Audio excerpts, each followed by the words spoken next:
Hello and welcome to the Now Educated podcast.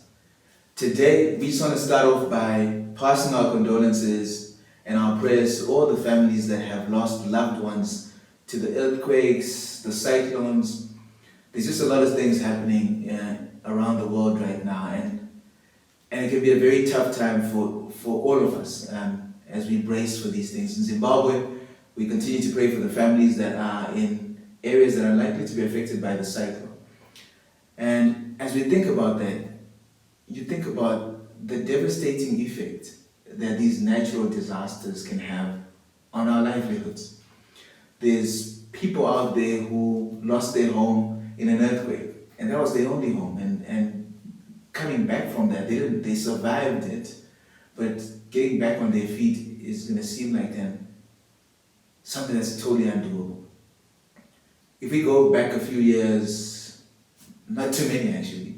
If you go back 3 years, we go to 2020.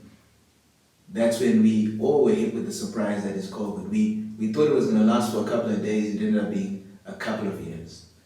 A few days off work, or temporarily shutting down, temporarily closing a business because you've been mandated to do so, became the last time your doors opened, because some businesses never came back. And as I think about this, I begin to see the value of something that most of us may not understand.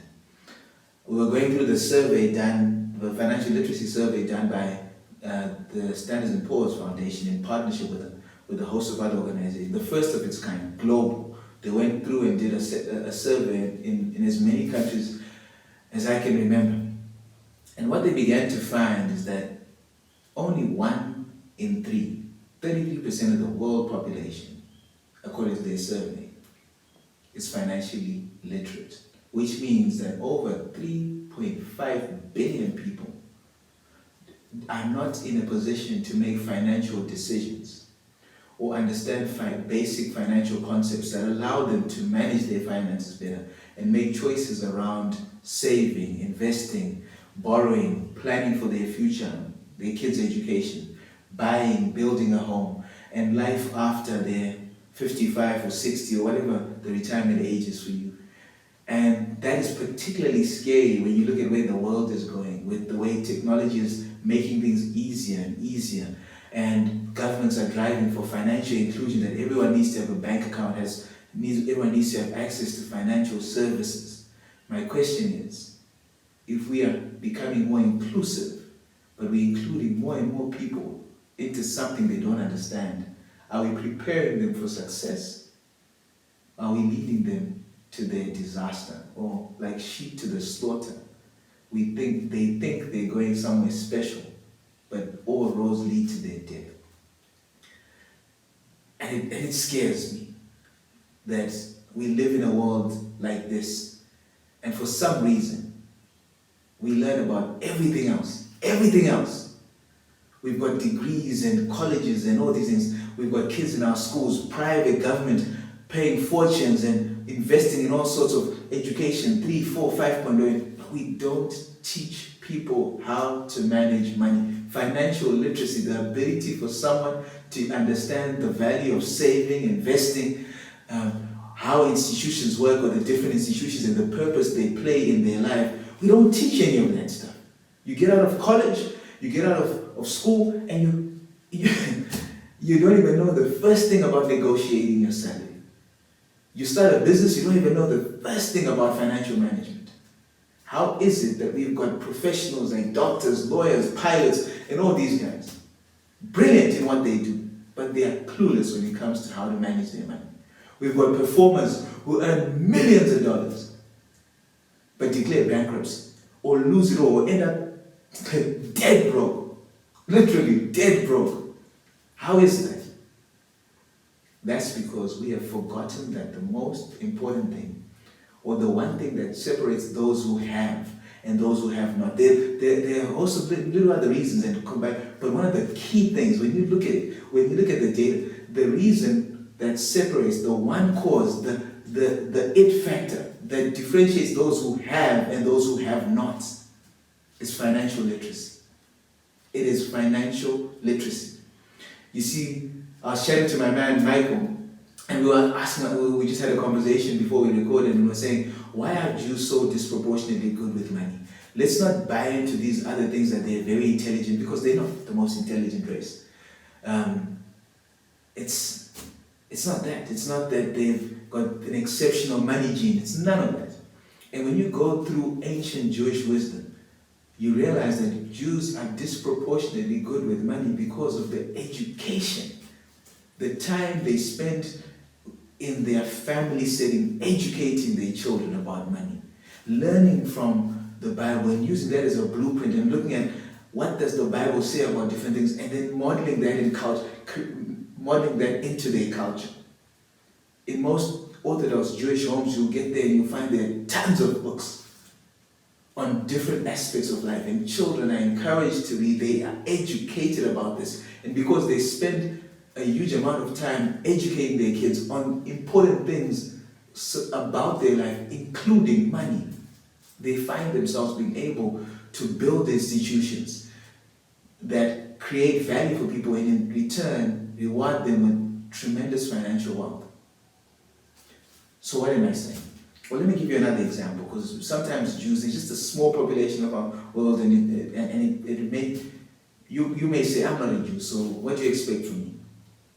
This is where financial literacy works for us. You know, if we go back to one of these disasters, COVID-19, would you believe that in 2020, globally, workers, the global labor force, lost in earnings about $3.7 trillion were lost in earnings to workers. But interestingly, you'd have thought that everyone was losing, right? If the workers are losing 3.7 trillion, what are the owners of the businesses? What are the global billionaires losing, right? You're thinking they're going to lose more? No. Actually, in 2020, global billionaires gained in wealth. They increased their wealth by 3.9 trillion. How did they do that? It's financial literacy. They understood how to use the institutions in the economic system for their benefit.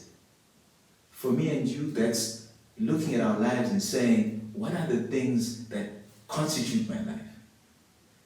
As we look forward to the next couple of weeks, and if you're in an area where you could be affected by a natural disaster, my question to you is, if you own a home, do you have insurance on it?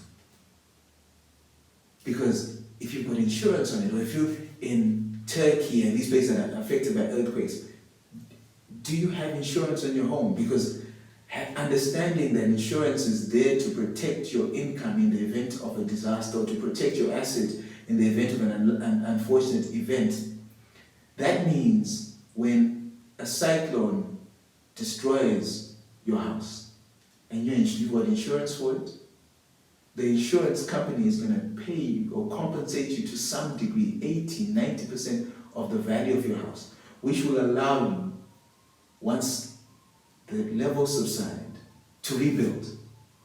If the earthquake destroys your house, when things come back to normal, or normalcy returns, you can rebuild.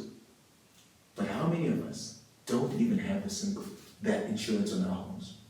How many of us will fall sick today and have to pay cash as opposed to using medical aid or something to that effect, or even having money saved so that when that happens, you can call on that emergency fund?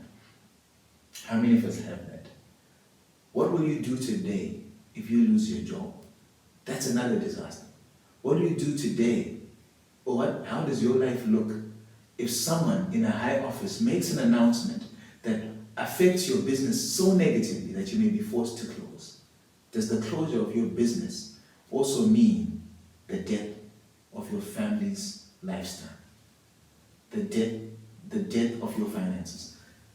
I am telling you, it's about time we took financial education seriously. We bring this up into our schools, but even if they haven't brought it into schools, it's time for you to start investing in your personal education. Open a book about money. Find out what you need to start doing in the area of saving. what you need to start doing in the area of investing so that all your money is not in your business, all your money is not in your bank account, all your money is not just in your home. Find out what you need to start doing to start putting a roof over your head, or how you're going to finance things like life after 50, after 55, after 65. How is that going to look like? Don't wait for things to happen to you. Anticipate. It's time for us to become financially literate. Invest in a course. Talk to us. Talk to someone. Start putting that step in order, because I tell you never know when the next disaster is coming. And believe me, you'd rather have a plan than be caught by surprise. Leaders anticipate. Victims react. My name is Terrence, and I pray that you, wherever you are staying safe.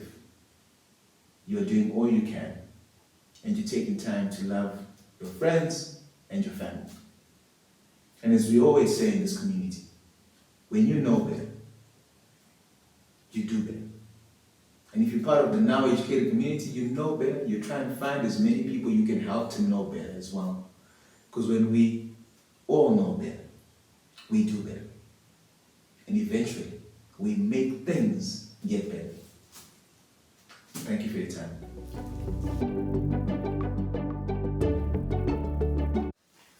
Thank you so much for watching this and all the clips that we've been putting out there. We love the comments, we love the reactions, and we want to encourage you to do even more. Kindly go out, share this with your friends, share this with someone at work, share it with anyone you know will benefit from this. And most importantly, tell us what you want us to share with you in terms of stuff you want us to talk about or questions you'd like us to answer for you. Remember, the aim of this podcast is to help as many of us build better relationships with money. And we can only do that if we get this to as many people as possible. If you're as honest and as transparent as you can be, so that we answer the stuff that will move your world and help our world become a better place. Remember, our community is all about getting to know better. And when you know better, we do better. But we want to go an extra step. We want to know better, help others know better. Because collectively, when we know better, we tend to do better. And like we always close, the world will get better. So thank you so much for watching this, and we hope that we can get more and more people to watch this, and we can build a community that ends up winners when it comes to this area of finances. My name is Terrence. Looking forward to seeing you next time.